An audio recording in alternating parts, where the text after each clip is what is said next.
It is incredible to see all these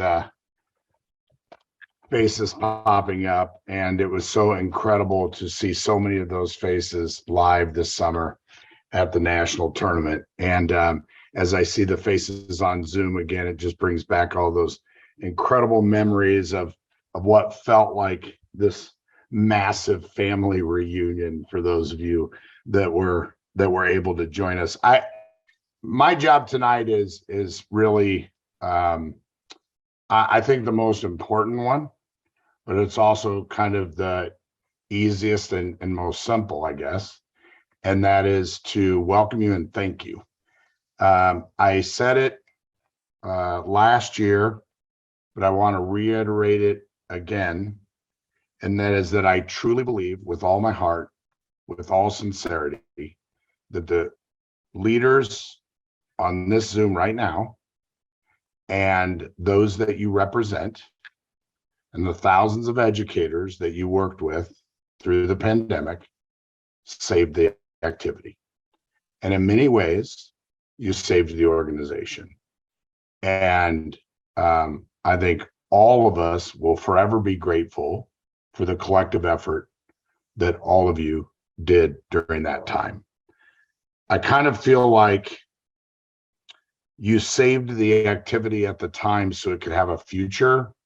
And now it's time to turn the page and we're going to work with you as volunteers to ask you to build the future of the activity through your volunteerism. And I do have a few introductions and a few other thank yous that I want to do tonight. First of all, we do have a few board members that are on the call with us tonight. Some are in the role of district chair and others are just here to support the efforts of the staff and you all as regional leaders. I know for sure because they registered through the system that President Pam Wyckoff is on tonight. I know that Adam Jacoby is on tonight. I know that Jennifer Jerome is on tonight. And you may at some points in the evening see the other board members, Vice President Tommy Lindsay, David Houston, Byron Arthur, Jay Rye, Renee Motter, our appointed board members, Sarah Gibson, Dr. Alan Coverstone, Anoop Mishra, Holly Williams, and Dr. Mike Edmonds. I cannot tell you enough, or I guess emphasize enough, how hard these individuals work throughout the year to represent you all as leaders and also to work in committees where we have an upcoming board meeting next week. They work together to hear each other's voices, to try to represent all of your interests in making the organization better and stronger. And for that, we are truly grateful. So thank you so much to the board members for taking from your valuable time to be here tonight. Also tonight, you've already met and you should have met before Lauren Burt. Lauren is the Director of Competition and Events. Lauren has been with us since 2016. Many of you over the course of the last month or so have had the opportunity to actually speak on the phone with Lauren McCool, who is our manager of district and tournament services. And she's been with us since 2017.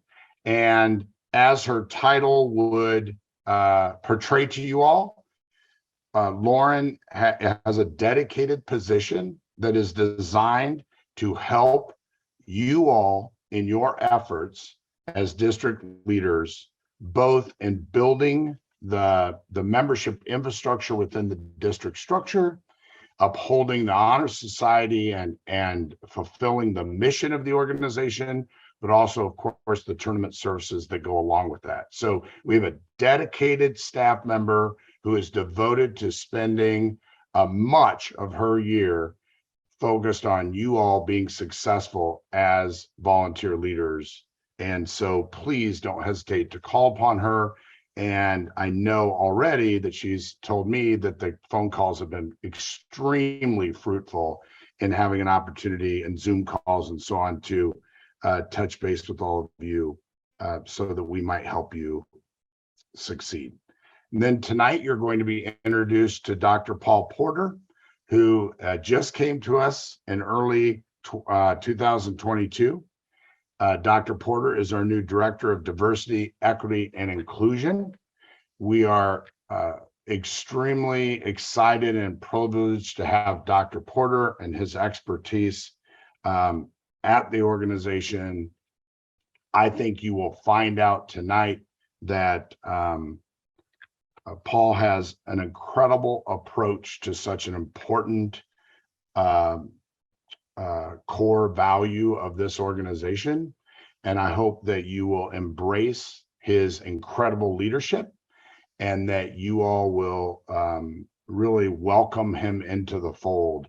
I think Paul is going to be instrumental in the efforts of the organization.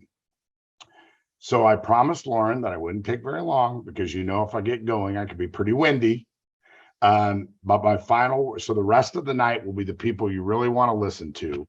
However, I just want to tell all of you, I mean this with all sincerity. I'm Scott One. This is my 20th year as the executive director. When I accepted that job at age 32, I could not have imagined that it would become my dream job. I didn't know what I was getting into. And I'll be honest with you, there are times when it isn't always a dream, right? However, I can tell you with all honesty, it is my dream job. And my job is to serve you. So I am always available to you. I know you have dedicated staff that are designed to make sure that we can get you answers very quickly. But I want you to know, as we enter this school year, as we come out of this pandemic, that we will do it together. I will always be accessible to you, and I hope that you will always find me as a valuable resource to the efforts, because I remember those days at Ankeny High School in Iowa City West. And now that I have a freshman in high school, I'm living it every day. So thank you for your efforts. Know that I'm here. And with that, back to Lauren Burt. Thank you, Scott. McCool, you want to throw this PowerPoint up for us, please? Beautiful. Now, tonight, I want to go quickly over the plan. If you want to go to the next slide for me. We are going to talk quickly about what's new with districts this year as you all are planning. I have a couple of items that are nationals related to share with you all because I think they're pretty exciting. Then Paul is going to introduce our belonging and inclusion stations that you all will have an opportunity to implement at your district tournaments this year. And then Lauren McCool will talk about some strategies for success in the new year and share some resources with you all that might be helpful. But first up is what's new with districts. Now, none of this should be very new to you all, but we wanted to put it all in one place for you all to see since a lot of these changes happened over the course of the year. They are all reflected in the manual. You've probably seen them at one point in newsletters, but today we just wanted to cover everything in one spot so you had a chance to internalize and ask any questions that you have. Cool. So the first one is actually not really a change. It's a continuation of last year's policy to this year, and that is that you as a district get to determine for your district tournament whether your events will be held online or in person. This will be determined on a per event basis based on 3/4 or more of schools that want to attend that portion of the tournament agreeing to hold it in person or online. So what this could look like for you all is that your weekend in December is online because people are still trying to figure out how to get back to in-person competition, but maybe you figured it out and people are really excited about in-person tournaments in March. So you decide to do half of your tournament online and half in person. This alternatively could mean that you have some policy teams that are not very interested in traveling across the state to meet each other and would rather be online. But the rest of your debate tournament that's happening that same weekend wants to be in person. we know that you all know your districts and what is best for your school in what's kind of a hard time this year as we transition, maybe back to in-person, maybe staying online for a while. So we trust you all to make those decisions for your district. Something that is new this year, we have some new requirements for seating a Senate at your district tournament. We heard from you all that 8 schools being required to seat a Senate was a pretty hard requirement to meet, and that was a barrier for you all being able to hold a Senate and create a qualification opportunity for students that were interested in coming to nationals in the Senate. So in response, we have a new rule this year that lowers that requirement to 6 schools in order to seat a Senate. It also adds a 10 entry requirement just to make sure that there are enough students in a chamber to have robust competition. We've got 2 newer rules about partnerships at districts. The first one is about partnership qualification. So you'll remember that it used to be the case that if 2 students qualified in a partnership event, the only way they could come to nationals in individual events was if both partners individually qualified in their solo events and both partners preferred those solo events on their single entry letter of intent forms. New this year, we're saying that if partners qualify early in the season and for whatever reason they do not want to attend the national tournament as a partnership, we found that this came up a few times and that one partner was no longer able to come to nationals for whatever reason, then they will have the opportunity to vacate their qualification or alternate status in that partnership event so that one or both of the individuals in that partnership can register and try to qualify in a solo event at a later date. And the second rule surrounding partnerships that's new this year is that students are now able to double enter in policy and public forum. I will note that it is not required that you allow students to be able to register in policy and public forum. Districts still have complete control over your double entry policy, so we are not saying that you have to now hold policy and public forum on separate weekends, just that it is no longer prohibited to double enter in those 2 events by the national office if that's something that your district is interested in. Just like previous rules surrounding partnership events, if you have partners double entered in partner events on the same weekend, then they do need to be the same partnership. And if those partnerships or if the partner events that a student is double entered in are on different weekends, then they are permitted to change partners as long as they vacate their qualifier or alternate status in that first event before they re-register with a new partner. And finally, the last change we've got going into this year are some smaller changes surrounding how we tab the district tournaments in speech, debate, and Congress. The first one is about speech. You'll remember last year that in order to find your qualifier in a speech event, you took all of the preliminary round ranks minus the worst one and all of your elimination round and final round ranks times 2, added them up and found the lowest cumulative rank to determine who your qualifier was. We heard from districts that they thought this maybe wasn't the best way to qualify students. So in order to create some parity with our national tournament procedures where we do not double elimination and final round ranks, we are no longer doing that multiplication by 2 factor in elims and finals. Instead, we are leaving it up to districts to determine how you want to weight elims and finals versus prelims. So you all know that if you want your prelims to weight heavier than your elims and finals, then you can do more prelims. You can have more judges in prelims versus if you want your elims and finals to be weighted heavier than your prelims, then you can add more judges to those elims or finals. But we decided that it'd be best to leave that up to you all and what you believe is best for the people in your district. In debate, we are making a small change to the way that we pair power matched prelim rounds. It used to be that we would assign the bye first, and then we would pair the rest of the round according to the pairing priorities. That led to some less than ideal pairings, especially in smaller events. So this year we are going to pair the round according to the pairing priorities and then assign the bye in the best way that preserves side equalization, bracket integrity, and so on to create some more fair pairings there. And finally, in Congress, just like we do at the national tournament in every round, all district tournaments this year must use direct questioning and preset randomized recency. And that's what we got that is new for districts this year. If anybody has any questions, feel free to throw them in the chat and I'll get to them once we pass things off to Paul. But for now, I wanted to share some really exciting things that are new and related to nationals or qualification to nationals. If you have been following our newsletters, you know that the Competition Rules Board of Directors just met this week to make some pretty big decisions surrounding nationals. And I know that these are questions that you all have because it impacts your planning process. So wanted to share kind of the big overall decisions here.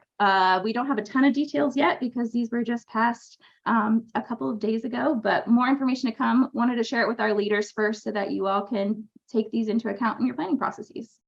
First one is the last chance qualifier. We will be holding another last chance qualifier tournament in 2023.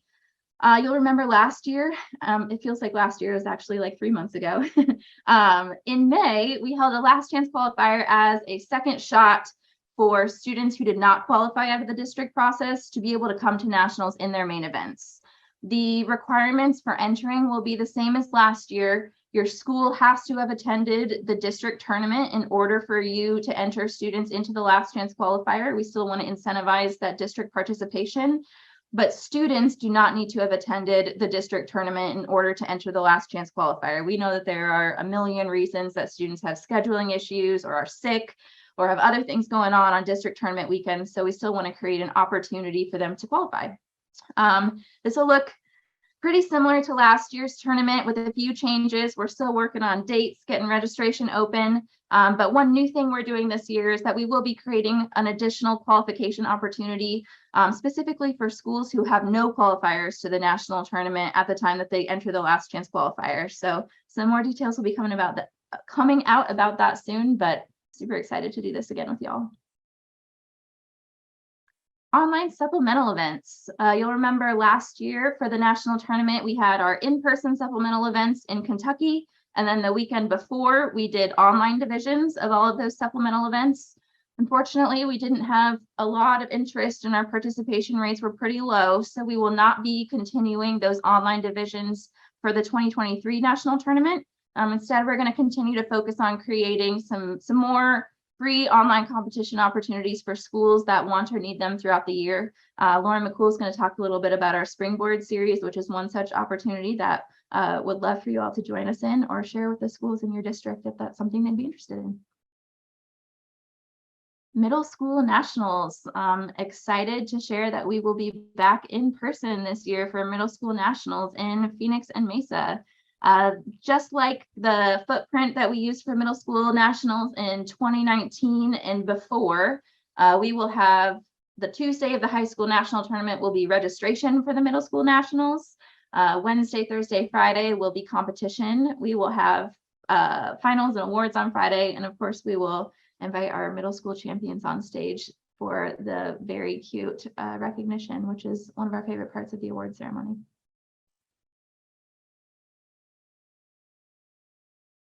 There are two changes around in-person supplemental events this year. The first one is about re-registration for supplemental speech. 2022 was kind of a newer experiment for us. It was the first year in person that we had guaranteed prelims for supplemental speech competitors. It was the first year that we had those non-qualifiers and main events come to the tournament just to compete in supplemental events.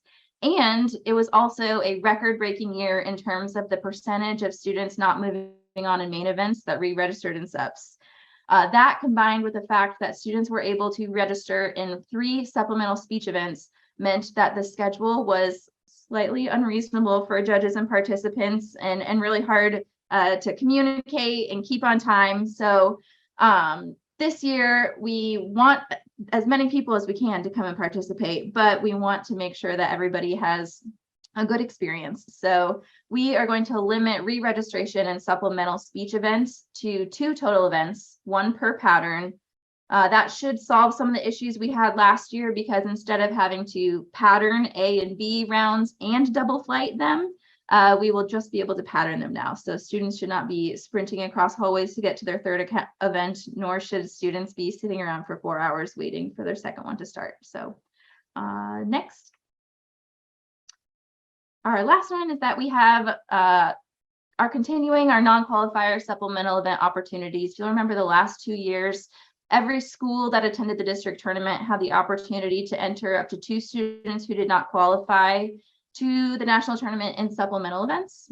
This year we are continuing that, but loosening the restrictions a little bit around who is eligible to bring students or attend. Rather than it being students that went to the district tournament, we are going to open this up to any member student from any member school that did not qualify to the national tournament in main events, and give them the opportunity to come and experience what's so special about the national tournament. And that's all I got. Again, please put some questions in the chat for me. I really appreciate y'all being here and excited for the year to come. I will turn it over to Paul. Thank you, Lauren. I feel like I have met many of you. We had a chance to spend a little time together at the district leader luncheon, but if I haven't met any of you yet, I'm terribly sorry, and I look forward to doing that at some point. My name is Dr. Paul Porter. It is my absolute privilege to serve in SDA as the new Director of Diversity, Equity, and Inclusion. I have been in this role for about 4 months. Actually, it will be 4 months tomorrow, ironically enough.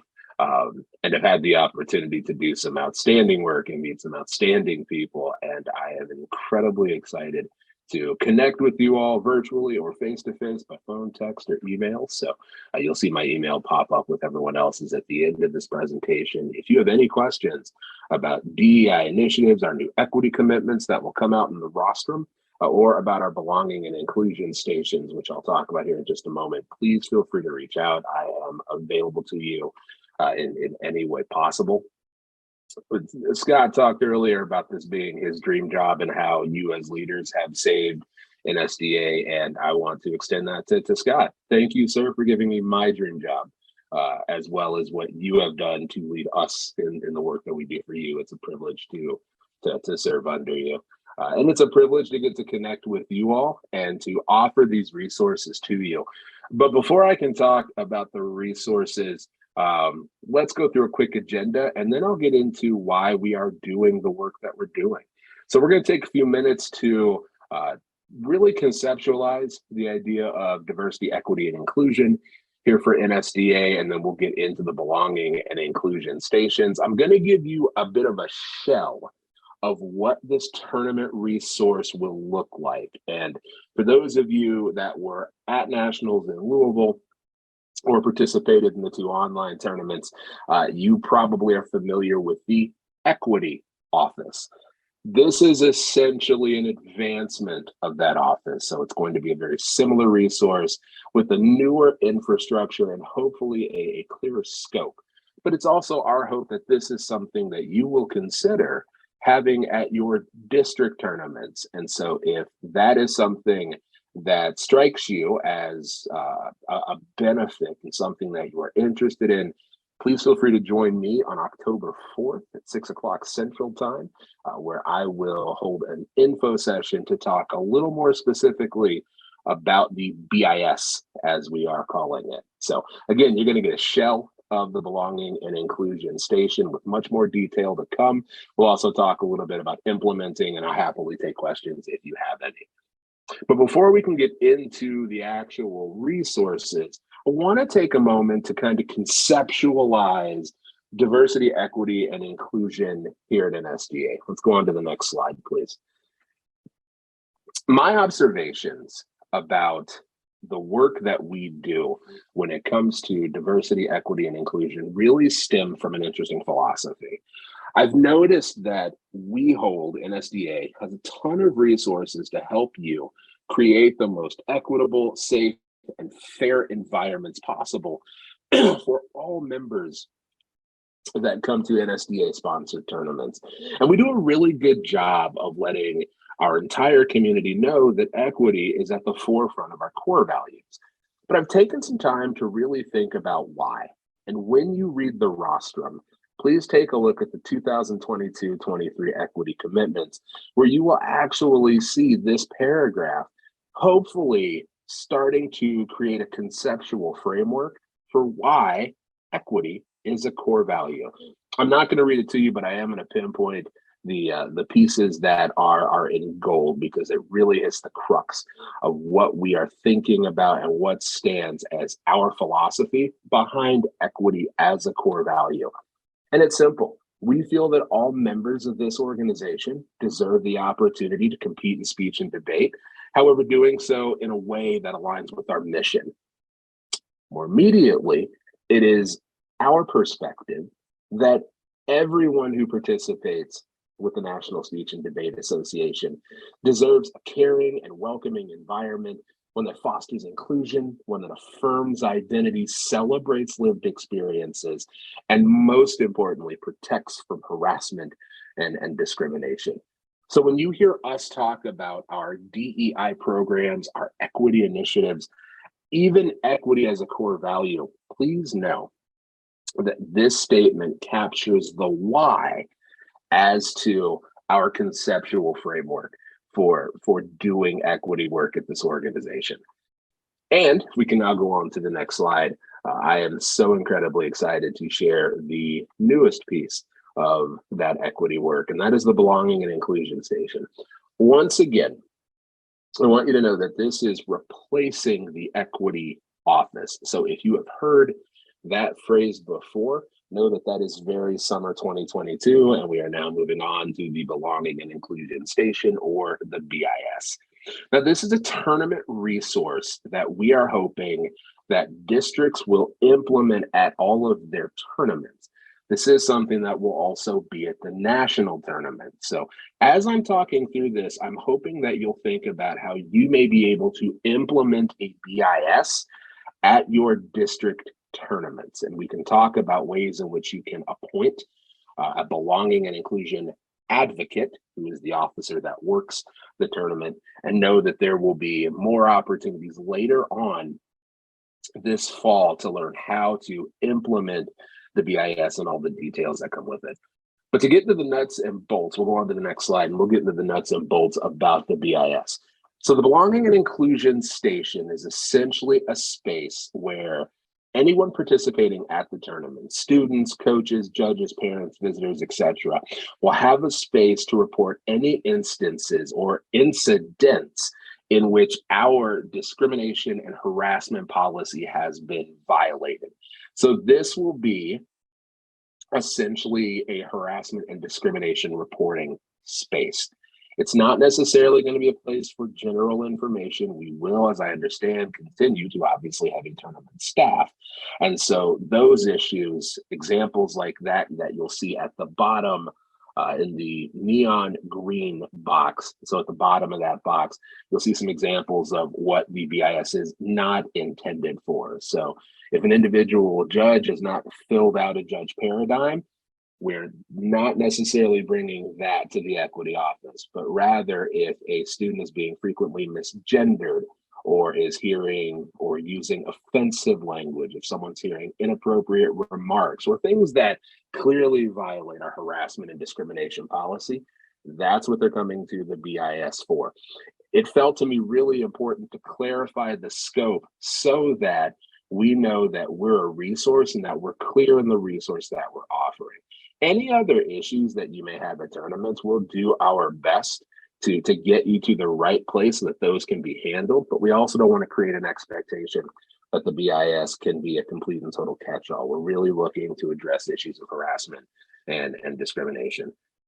If you go to the next slide, we'll talk a little bit about the intake process. So this is essentially what is happening when someone comes to the BIS with a harassment or discrimination issue. The first step is to actually come to the office and talk to one of our belonging and inclusion advocates who will be trained resources to help a student or a coach or a judge work through their issue. Will provide some semblance of support and listening and care, obviously. But then we'll ask that an intake form be filled out. So a written complaint will be filed. And we'll have a Microsoft form for you to give to people so that they can then fill out the intake form. The second step is an investigation. Our belonging and inclusion advocates will then collect information on the complaint. That will mean, obviously, hearing both sides of the story. So we'll use a little Title IX language here. We have the complainant, that is the individual that is filing the complaint, and the respondent, that is the person who is mentioned or referenced as the person who is violating our policy. During the investigation, both sides will be heard and information will be collected. We'll then move on to the next step, which is resolution. And in a moment, I'm going to show you a graph, I'll show you a chart rather, that walks us through what is now a 3-step process for us to determine a course of action after we have gone through, after the belonging and inclusion advocate has gone through, heard both sides of the story, and completed their investigation. After that, they'll move into an actual resolution, which is where they assign a course of action. And then we'll ask the advocate to fill out a report that gets sent to the national office. There is opportunity for appeal. So if a respondent feels like they have been wrongly accused or had a course of action wrongly assigned to them, there is an opportunity for them to appeal that decision. They can do so by email, they can do so obviously virtually, they can do so in writing, and we'll have a series of days in which we will obviously respond. You'll be able to get more of these details in our BIS manual, which will be available very soon. These are also some things that I'll cover in a little more detail on October 4th. So if you've gotten the email or the invitation to come to that info session, please feel free to pop in and we'll be able to answer more of these things in greater detail. If we go to the next slide, you'll be able to see the intake process. This is where, not the intake process, I'm sorry, I misspoke. This is where you'll see our chart for the course of action. So this takes place after an intake form has been filled out, information has been collected in an investigation. This is where we get to resolution, and we'll use this chart to make decisions on how to proceed once an investigation is finished. We have 3 levels. Level 1 is called intervention and support. If you're following along, you'll see some examples of different violations. These aren't the only examples, and we want to give you a little bit of space when you are conducting an investigation and getting to a resolution to determine where you think an issue may fit. Level 1 is intervention and support. When it is determined that a violation is a level 1 violation, it's typically going to mean that obviously the complainant gets their share of rightful care and support. We're going to make sure that that person is okay. We're going to make sure that they are able to go back and continue competing, go back and continue judging or supporting their student. And if not, we'll do our best to give as much care as possible within our capacity. When it comes to the respondent, the person who has been who's been accused of violating our policy, we're going to sit down and have a conversation with that individual. The belonging and inclusion advocate or a member of the tournament staff, or the person typically leading the investigation, will be the one that has a conversation with them. There is a verbal warning in level 1 that is also given to the respondent, as well as instructing them on different ways in which they can address their behavior and hopefully correct it. This is something that we will use at the district level. At the district level, in the case of a level 1 violation, the respondent will meet with either the belonging and inclusion advocate and or an NSDA district leader. At the national tournament, these individuals, the respondent in a level 1, will meet with either the belonging and inclusion advocate or myself as the director of DEI. If it's level 2, that means that it is something that's a little more egregious than something that you would see in level 1, but isn't quite necessarily breaking rules. Certainly violating our harassment discrimination policy, but maybe not breaking a local, state, or federal law. When you get to this instance, I should also mention that repeated instances of level 1 violations could also result in a level 2. Part of that reason is because if a respondent has a level 1 violation at districts, and then it is repeated at an additional district tournament or at the national tournament, repeated level 1 violations do escalate up. So a level 2 violation, a respondent receives what is called a first and final warning. At districts, that's going to come from the district leader. At nationals, it's going to come either from myself as the Director of Diversity, Equity, and Inclusion, or it's going to come from Scott One, the Executive Director. Level 3, we call a sanction. Now, this is something that is at the top of the most egregious violations of our policy. In this instance, our tournament director or the district leader will consult with the national office on an appropriate sanction, which means that you'll be calling myself, and if it rises above my level, then I will extend it to Scott for his decision. At the national tournament, it moves completely out of my hands, and it will go to either the executive director or the NSDA board. So these 3 levels are in place so that as an investigation takes place, the belonging and inclusion advocate can sift through any information that they get and then make a sound decision on where they feel the level of the violation lays, and can then make decisions from there.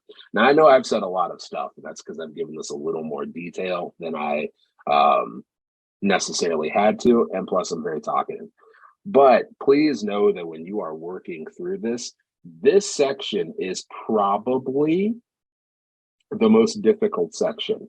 And it's only really difficult because you are making judgments based on what you are hearing. So please recognize that if this is the toughest part of the process, it is a pretty easy process to implement.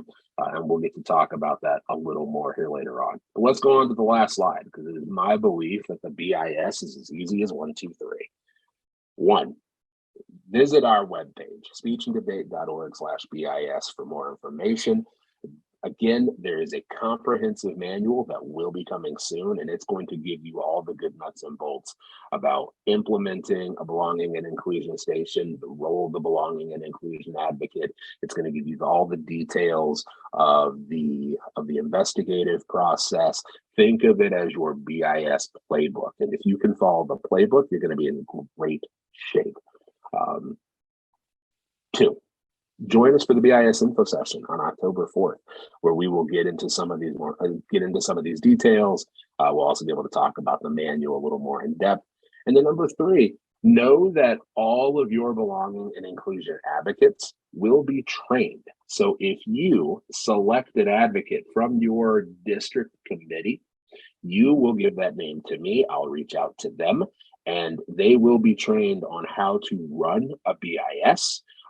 They'll also get some cultural competence training, as well as some tips and helpful perspectives on how to provide care and support to a complainant, but also how to have those teacherly conversations with a respondent. Again, can't stress enough, please join us on October 4th for our first info session, where we'll talk about this resource in much more detail. We really want to encourage you to implement these at your district tournaments. And like I said, I'm always a phone call, an email, or a text message away if you need more detailed perspective or just want to chat further. With that, I'm going to turn it over to Lauren McCool, and she's going to share with you some district dates and other information. Hey, Paul, before you turn it over to me, could you answer Kate's question, which is, this seems to be primarily focused on judges. Does it apply to student behavior as well? Wonderful question. Yes, it does.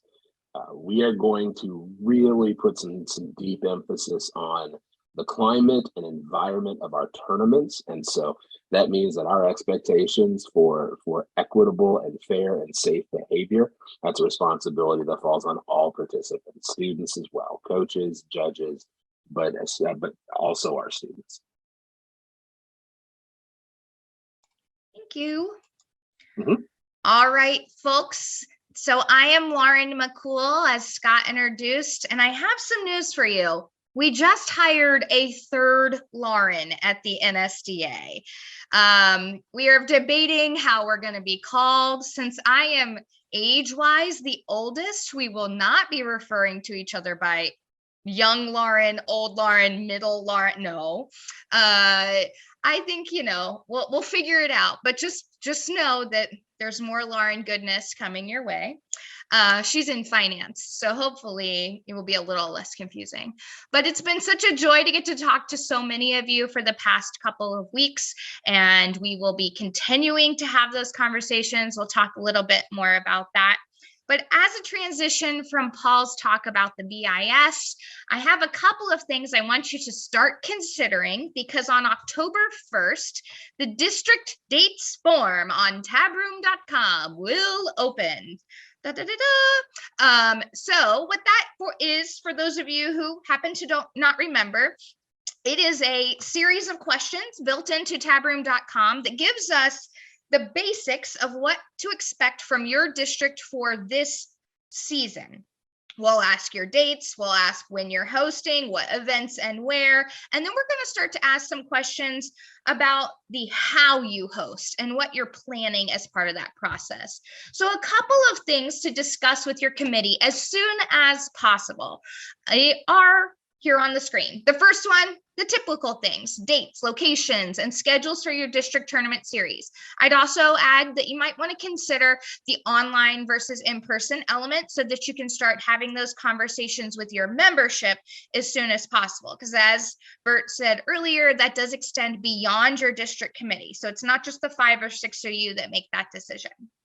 Next, connecting back to the BIS, I have a couple of things to start thinking about. The first one is, what is going to be your district's plan to ensure that all participants and attendees, including individuals with non-obvious disabilities and or chronic health conditions, and people of all ages and body types, are able to fully participate in the tournament?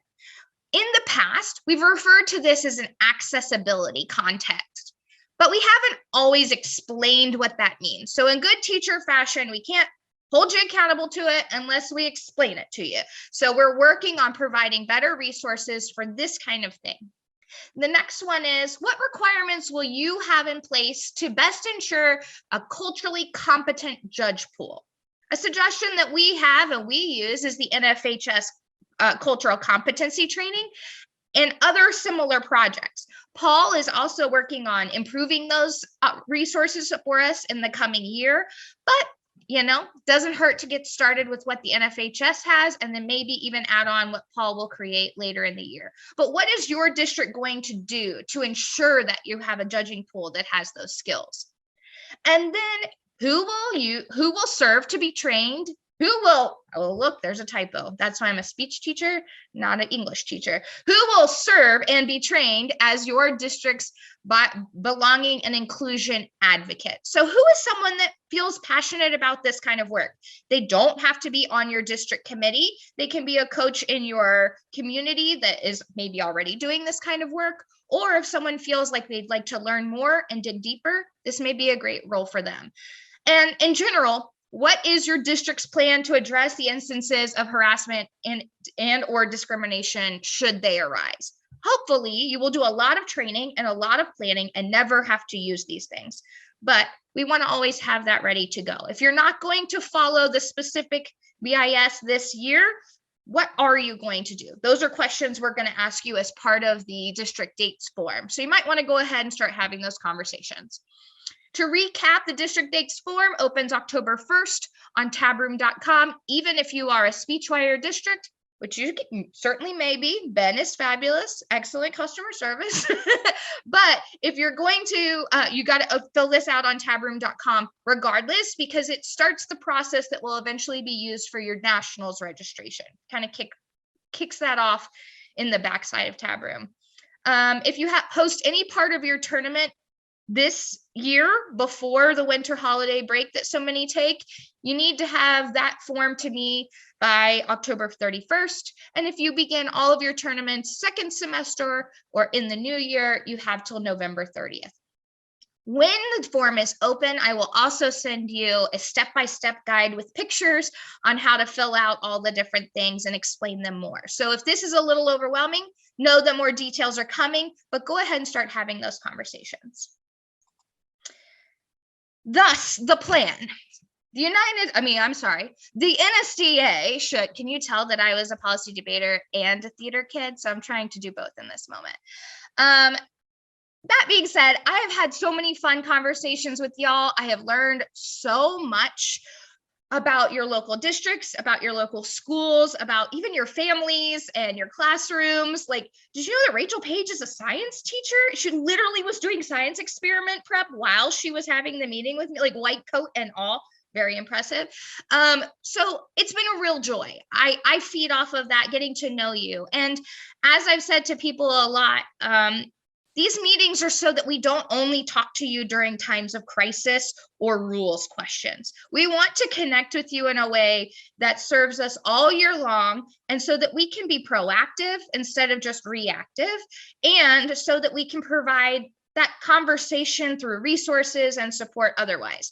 So my plan text as a good policy debater, yes, I was the 2A, is that you should start to share information about grants with the coaches in schools who may have financial need.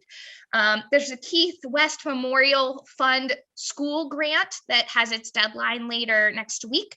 Still time to apply. Please encourage folks to look into that. And then we have a new one that is started and supported by Apple Valley High School alumni and Joe and Pam Wyckoff, which is called the Pay Forward Grant, which provides a one-year school membership resource package and 10 free student memberships. I call that one the full ride scholarship when I'm explaining it to y'all. Some of you have heard me say that, but this is a great opportunity to get that school that has always just not been able to do it, to get them involved. And then furthermore, if you have somebody that may need us to meet them halfway, or maybe a little bit of a break on payment could help them make the choice to join, you're always welcome to email me about that. We give scholarships and we give full rides. And that's kind of how I'm seeing those two things. So feel free to reach out to me in an introductory email, and I can help folks figure out what the best fit for them is. The second plank of the plan, yes, it's extra topical, I just go with it, is encourage new or newer coaches to utilize NSDA member resources to help start the season strong. There's a lot of things that have had new life breathed into them during the pandemic as the result of our transition to online.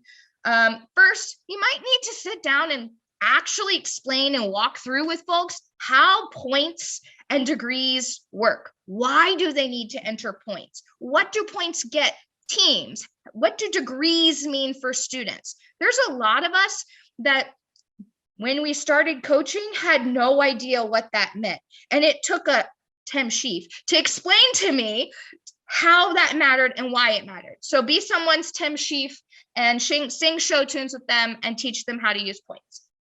Next, suggest that folks use the Start Here series. This used to be called the Teacher in a Box series, but with the pandemic, we updated and innovated a little more, and we added a lot more options. So if you have someone who has been handed a team in your district and they say, hi, I don't know what speech and debate is, and now I'm a coach, Start Here series is excellent for them. It's not just classroom based, it's overall in class and out of class useful.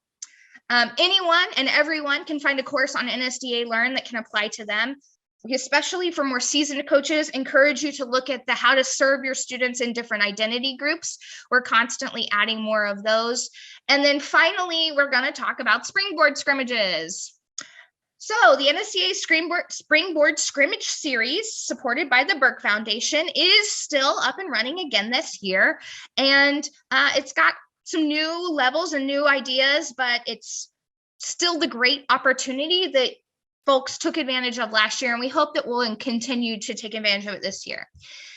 Tournaments are pretty short. They're on a weekday. They don't take a huge time commitment, and they don't require you to travel anywhere. It's all online and it's all free, regardless if you are a member or not. So if you have a new school that wants to dip their proverbial toe into the pond, this could be a way for them to do so. There are a couple of options. Some folks still really love asynchronous speech and that works best for them. So there are opportunities to have asynchronous speech rounds as well as live ones, and there's live debate. So there's plenty of options even just this semester, as you can see, and there will be the Springboard Capstone Tournament at the end on December 3rd to kind of be a culminating event, especially for those students who have done these smaller tournaments along the year. This is great for your class. If you have a class where students are required, but maybe they're very active or not able to come on the weekends because life is life, this is a great way for them to get rounds. We have all levels of students competing from all over. So there is a good fit for your student regardless of their experience level and their event. You can see at the bottom the address for more information about that. So finally, I'd like to introduce you to my intern. This is Hugo Peabody McCool. Many of you have met him as we had our meetings, as he has lots of thoughts about district rules and, you know, how many people should be in Congress. And I'm being silly by including a silly picture of my dog, but I've really enjoyed finding times to meet y'all that work for you. And sometimes Hugo has thoughts about me still working when it works for you. So continue to bother Hugo and schedule those meetings so that we can get together. So thank you so much. As we go into this year, continue to share your celebrations and your struggles with us. I want to be CC'd on anything district related. I do that for a couple of reasons. One, I can brag to Scott about all the awesome things you're doing. Two, I can very privately and respectfully back channel you if I see that some information may not be entirely accurate. And three, if I see something that y'all may be struggling with, I could probably find resources or make connections. I could do something like say, hey, Crawford dealt with that last month. Marty, you should get in touch with Crawford and see how it happens. And I can help make those connections so that you don't have to stay in touch with 110 districts, and I can help you do that. My challenge to you as district leaders this year is to make suggestions. I'm not on the board, I'm not a director, but I can advocate for you. So dream big. What do you wish the NSDA could do for your district? What do you wish would change? How do you think things could be better? We are listening to coaches and trying to make things better all the time. I want to give you an example and a little bit of an update. We have created a new district this year that is for students who are structurally unable to compete on Fridays and Saturdays for a variety of reasons. Typically, so far, those reasons have been religious reasons. And so as a result, this group of coaches with students that have that restriction have asked to have a district. So we have created a district that's fully online for students who are structurally unable to compete on Fridays and Saturdays. So now students from all over the country who meet those qualifications can now have an opportunity to qualify to the national tournament because they don't compete on Fridays and Saturdays at the national tournament. We're trying to innovate. We're trying to listen. And if you have an idea that you think would make more opportunities for students or the NSDA a better association, please send them. We want to hear them, and y'all are on the ground, you're in the classroom and you're in the practice round. That's something we're not. So we really appreciate that input. And then, as I've said all the time, and if you call me, it says it on my voicemail, I am a true millennial in that you will get an answer from me most quickly if you email me. I spend a lot of time having meetings and being on the phone. And so email is the fastest way to get an answer. And if you want to have a phone call conversation, I am more than glad to chat with you or Zoom with you. Let's just find a time to schedule it so that I can give you the attention you deserve. And so you can see Hugo on camera because he's so cute. I mean, come on. All right, everybody. Thank you so much for your time. Thanks to Lauren Burt for helping us understand any rules changes and to get a little bit excited about the Phoenix Mesa National Tournament. I love Phoenix and Mesa. Best pizza in the world is based there. And Paul, thank you for all of the work you've done for the BIS station. I'm personally excited to see how it continues to grow and flourish over the next year as these awesome district leaders bring it to their students, and then we bring it to the national tournament. As always, Scott, you're great. We like you. Thank you. You're the coolest. And if you have any questions, comments, snide remarks, or concerns, you can email them to us at our emails on the screen.